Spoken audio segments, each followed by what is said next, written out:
일본에 한 미스터리한 유튜버가 있습니다. 이 유튜버의 이름은 아메아나로, 직역하면 비구멍이라고 할 수 있습니다. 영어로는 레인홀이라고 할 수 있겠죠. 아메아나는 검정 타이즈의 옷을 입고 무언가 섬뜩해 보이는 흰 가면을 쓰고 영상에 나옵니다. 체격은 남자처럼 보이나 음성 변조된 목소리는 마치 여성 같아 風が涼しくて気持ちいいですね。 꺼림칙한 느낌을 주는 유튜버이죠. 그리고 이 유튜버가 올리는 영상들도 평범하진 않습니다. 귀 모양이 돌아가는 영상을 올리거나 의미를 알 수 없는 춤을 추거나 랩을 하면서 감기에 걸렸다고 하는 인형에 병간호를 하는 이런 의미를 알 수 없는 자작 동영상을 다수 게시하고 있죠.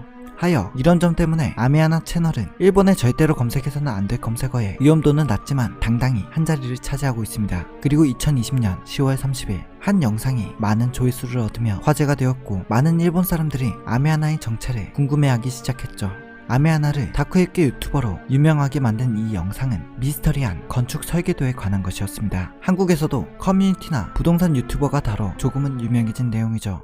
아메아나는 처음 이 설계도면을 보여줍니다. 그리고 시청자들에게 질문을 던지죠. 당신은 이 집의 비정상적인 부분을 알 수 있습니까? 언뜻 보기에는 흔한 민가로 보이는 집이나 아메아나는 이 집에는 절대로 믿고 싶지 않은 무서운 사실이 숨겨져 있다고 말하고 있습니다. 2020년 9월 아메아나의 지인에게서 상담하고 싶은 것이 있다라는 연락이 오게 됩니다. 그는 곧 첫 아이가 태어나고 아이를 위해 인생 최초의 단독주택을 사기로 결심했다고 말하고 있었죠. 그리고 그는 조용한 주택가에 자연이 존재하고 역에서 가까우며 지어진 지 얼마 되지 않은 신축 건축물인 2층 집을 발견하게 됐다고 말하고 있었습니다.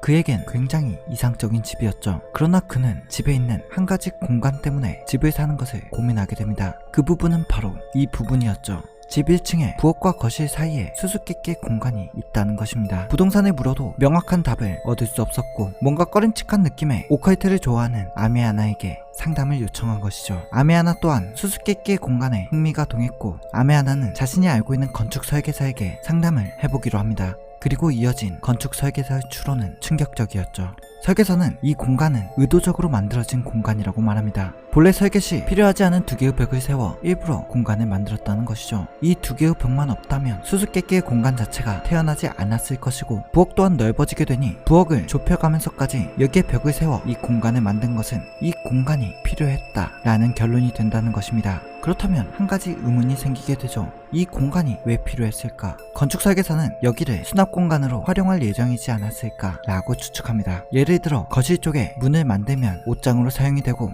부엌 쪽에 문을 만들면 식기 선반으로 활용할 수 있을 것이라고 말이죠. 그렇지만 도중에 생각이 바뀌었거나 비용 부족으로 인해 의미 없는 공간이 되었지 않았을까 라고 추측합니다. 그렇게 이 집의 미스터리는 여기서 끝인 것 같았죠. 그런데 아메아나와 통화를 하던 설계사가 말끝을 흐리며 이 집을 누가 세웠는지 물어봅니다. 아메아나는 30대 남성이 이 집을 세웠고 부인과 아이가 한 명 있었다고 말하죠. 그의 설계사는 혹시 그 집에 무슨 일이 있지는 않았는지 묻습니다. 무언가 신경을 쓰는 듯한 설계사의 물음에 왜 그러는지 되묻죠. 설계사는 이윽고 자신의 생각을 말합니다.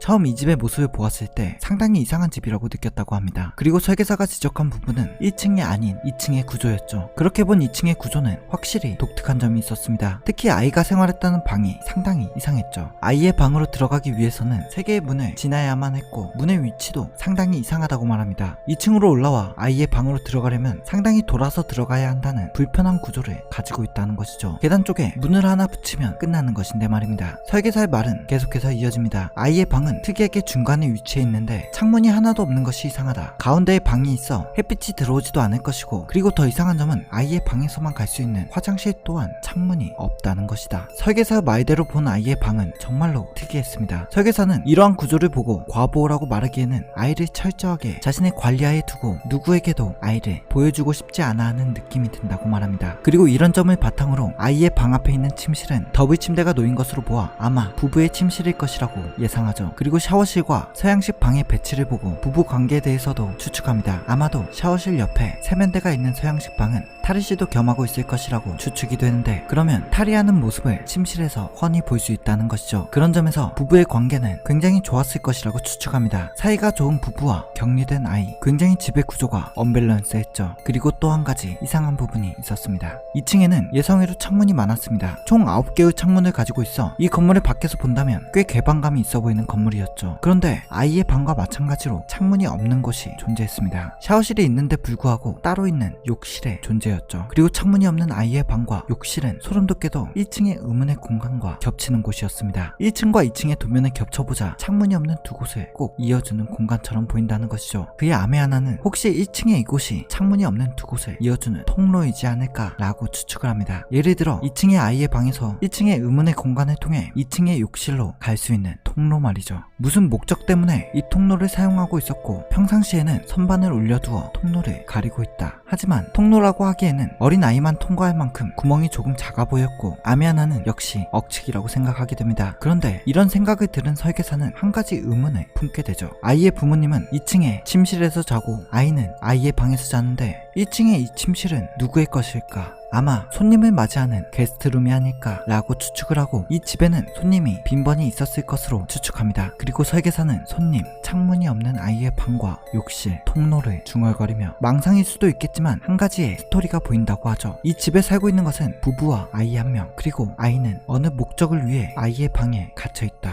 그리고 부부는 종종 집에 손님을 초대한다. 어떤 관계인지는 모르나 나름대로 사회적 지위가 있는 사람, 예를 들어 회사의 중역 또는 중소기업의 사장, 거실에서 이야기를 하고 저녁을 대접한 뒤 손님에게 술을 권한다. 취한 손님에게 아내가 오늘 밤 묵고 가라고 1층의 게스트룸으로 안내한다. 그리고 2층에 목욕물을 받아놨으니 씻고 자라고 2층에 창문이 없는 욕실로 안내를 해준다. 손님이 욕실로 들어간 것을 확인 후 아내는 아이에게 신호를 보내 아이는 은밀하게 흉기를 들고 바닥의 구멍으로 1층 통로를 지나 욕실에 침입해 이렇다 할 저항을 하지 못하는 취한 손님을 그리고 설계사는 아메 하나가 말했던 선반을 말합니다. 만약 이 선반이 통로를 가리기 위해 올려둔 것이라면 이쪽에 있는 선반은 무엇을 가리고 있을까요? 그 말을 듣고 1층과 2층의 도면을 겹쳐보자 선반의 부분은 창고와 이어져 있었습니다. 그리고 설계사는 다시 전의 이야기로 돌아가 이런 가설을 세우죠. 아이가 손님을 처리 후 아이의 방에서 대기한다. 그리고 부모가 욕실로 진입해 손님을 통로 크기에 맞게 잘라 작업한다. 아이는 작업된 손님을 욕실에서 자신의 방으로 그리고 창고로 천천히 하나하나 떨어뜨린다. 그리고 부부는 그것을 차 트렁크에 넣고 나가서 처리한다. 이 모든 행위는 창문이 없는 곳에서 이루어지고 겉에서 보는 건물은 1층에 7개, 2층에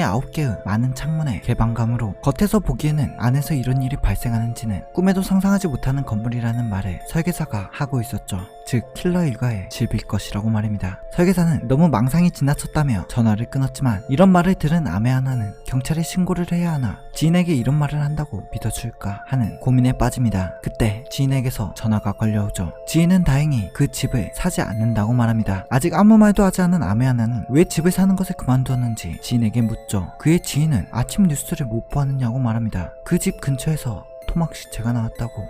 아메하나 채널에서는 상당히 뜻을 모르는 영상들이 많습니다. 산속에 있는 어떤 함에 도시락을 가져다 주었더니 누군가 도시락을 다 먹고 메시지를 써둔다든가 하는 의미를 알 수 없는 영상들로 이렇다 할 결론이 없고 시청자들로부터 저게 무슨 상황인지 상상을 하게끔 하여 미스터리함과 기괴함을 느끼게 해주는 채널이었죠. 그런데 부동산 미스터리는 다른 동영상과 다르게 두 장의 설계 도면으로 쉽게 예측할 수 없는 스토리라인을 꾸미고 여타 괴담과 같이 여운을 주는 결말도 포함하고 있어 상당히 인기를 끌었고 하여 일본에서는 부동산 미스터리를 토대로 또 다른 커버 괴담들이 나올 정도가 됩니다. 다만 손가락이나 이빨, 눈알 등 아메 하나는 기괴한 것을 많이 다루는 유튜버로 절대로 검색하면 안 될 검색어에 올라와 있는 만큼 비위가 약하다면 안 보는 게 좋을 것입니다.